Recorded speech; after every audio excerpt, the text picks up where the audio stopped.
Cell Saga, Gohan won. Frieza Saga, that was all Goku. Saiyan Saga, that was a team effort too. Goku technically didn't beat Vegeta on his own. He had help. He technically lost the fight regardless. He didn't beat Raditz. Yeah. So like you look at Goku's record, like Goku has W's, but like when it comes to the major fights, it's not plot armor, it's not anything like the nigga takes L's.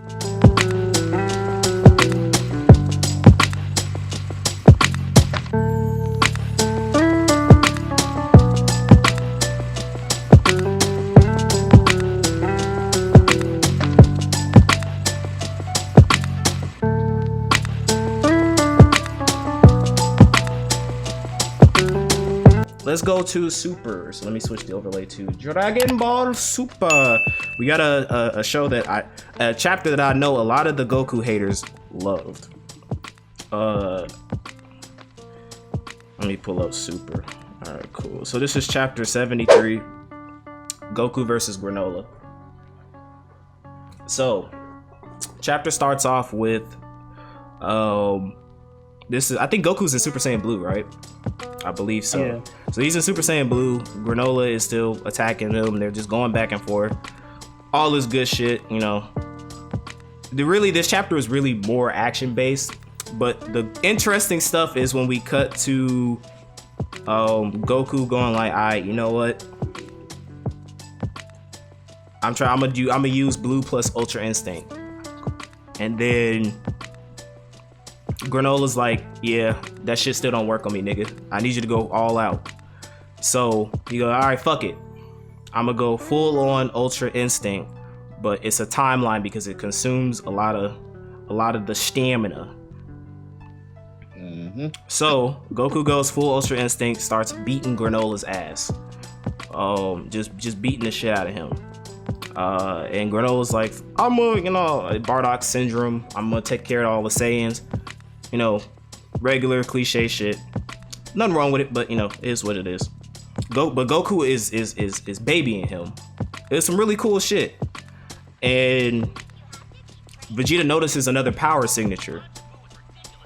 And he's like, alright, cool. He's like, for the purposes of this plan, it seems I've underestimated the Saiyans. He said, and then Goku's like, you know what? We could all walk.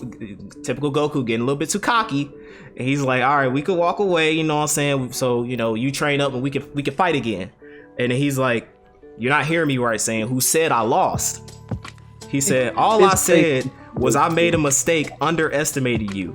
I shouldn't have split my power at the start. And Goku like, oh shit, what you mean, cuz? And he like, they don't let the GDs at the door.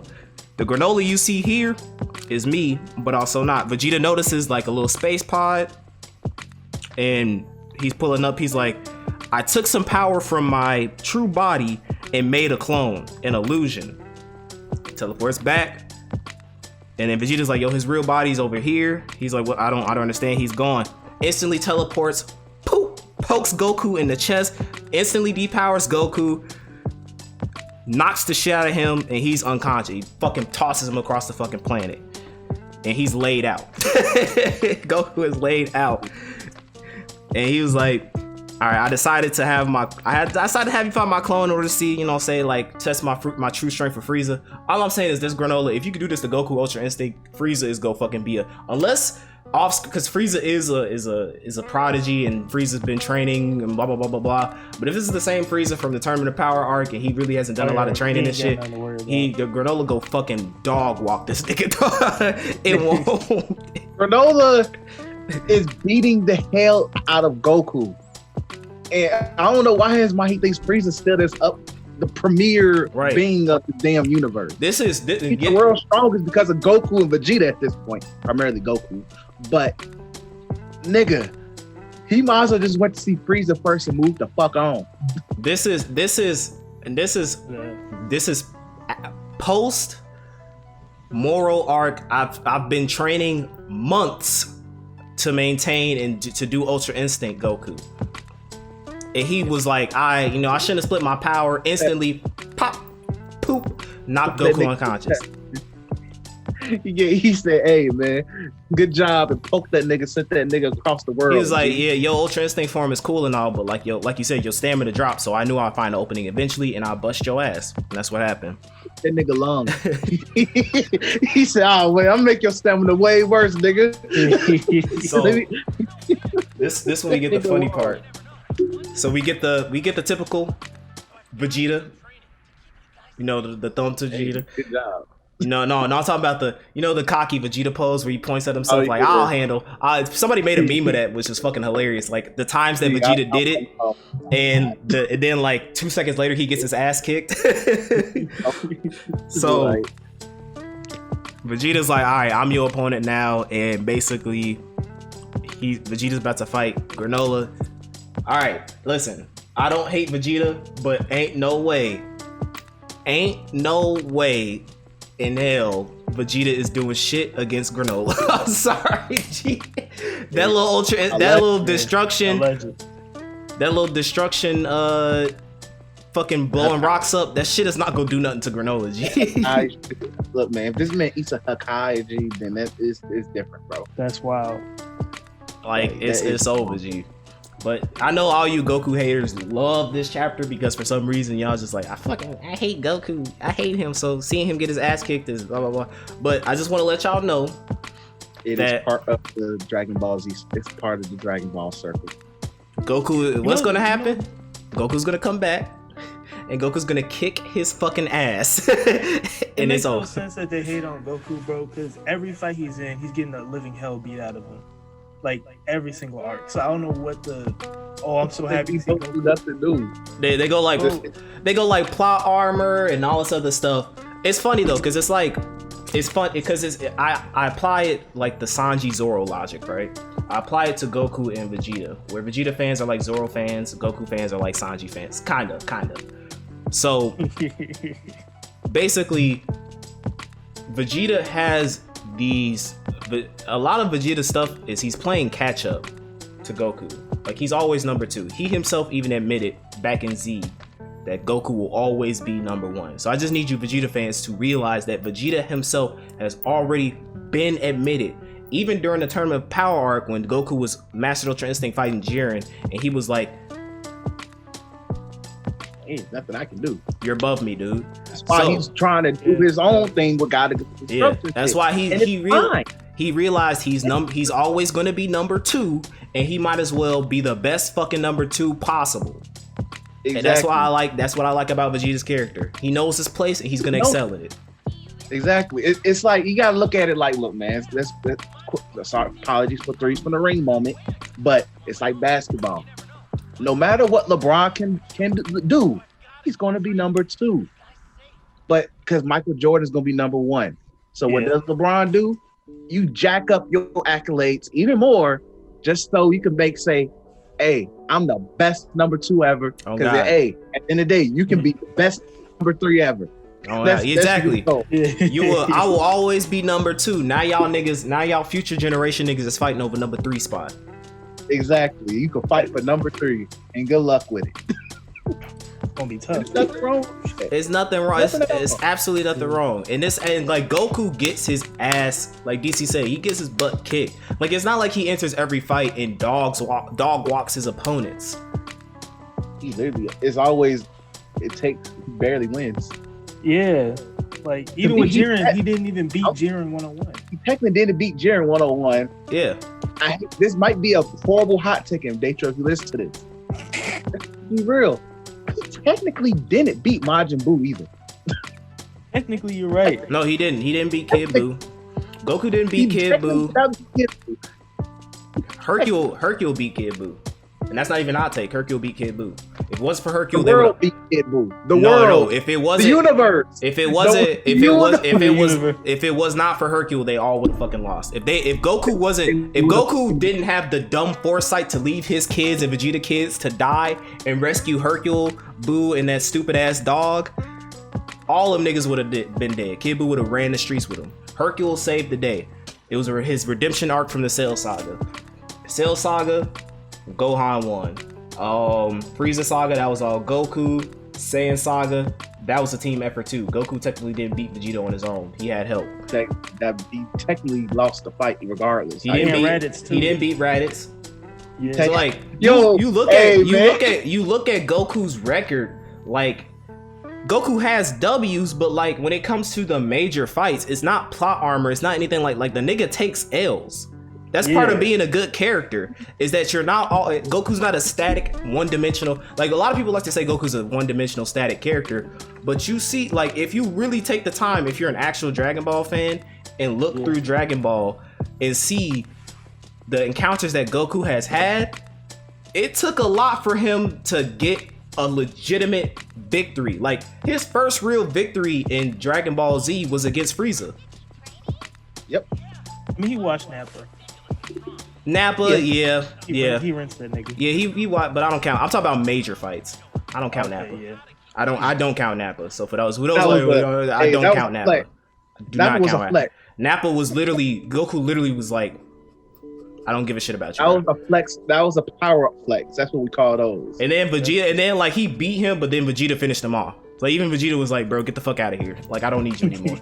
So I don't count that. So his first major W was against Frieza, and then his next major W after that wasn't until not in the Cell Saga.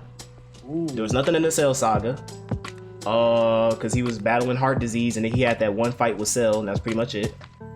Not PyCon, because that was a tie. And it's not canon.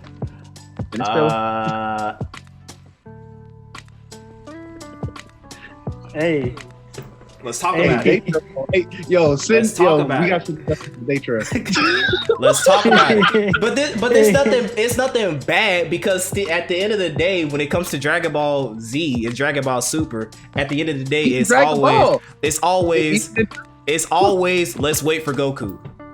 That's always the bottom line in all of this stuff. Even though Goku doesn't necessarily deliver the final blow, he's the king of the chessboard.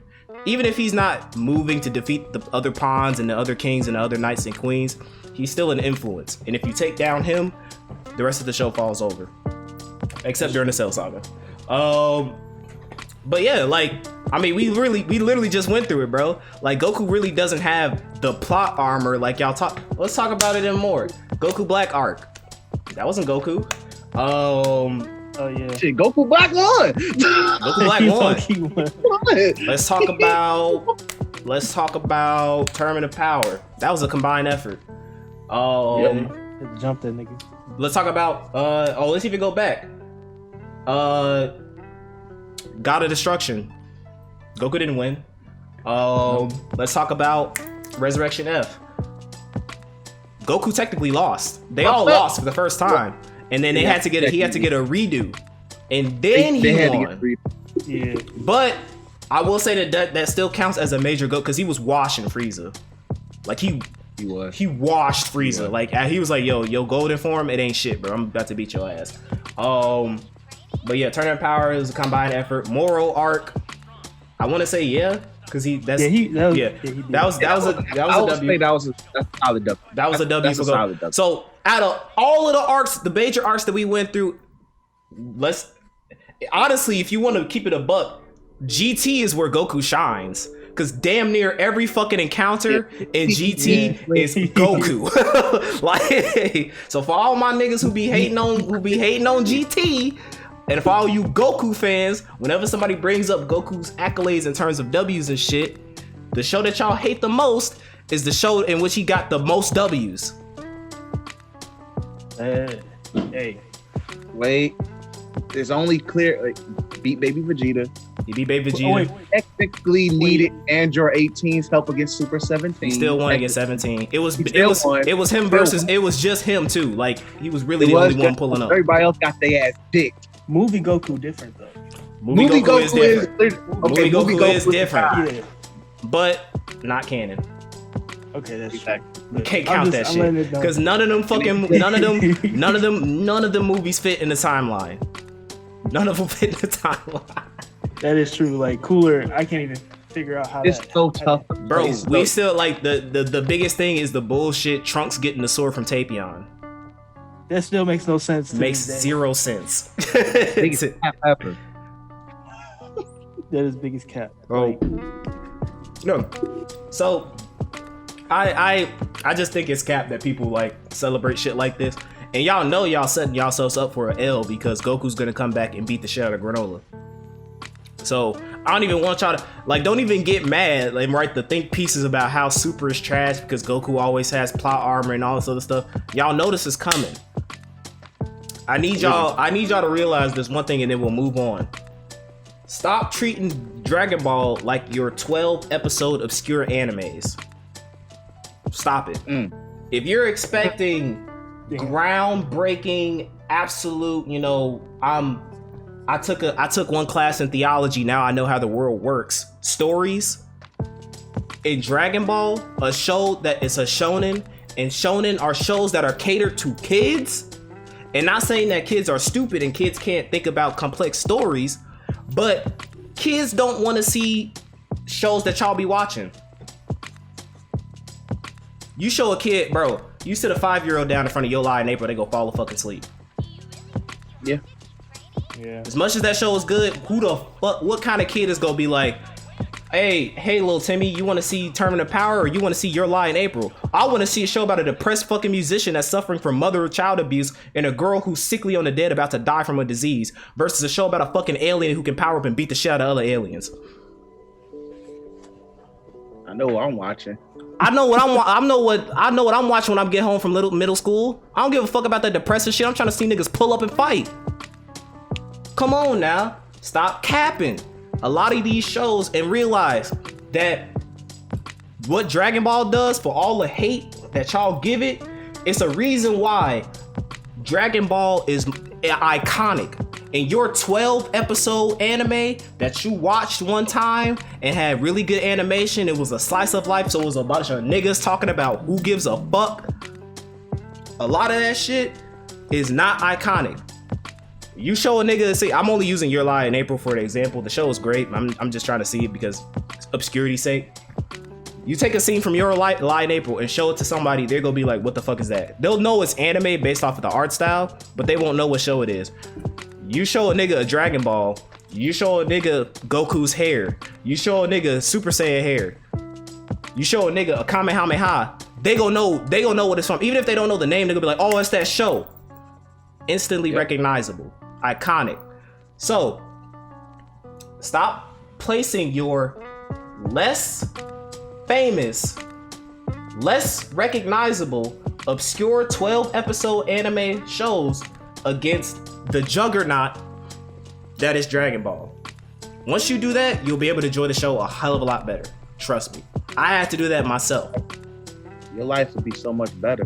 Let's just keep it G real. Your life would be so much fucking better. You're gonna get power-ups, you go get fights, and you go get Goku and Vegeta pulling up.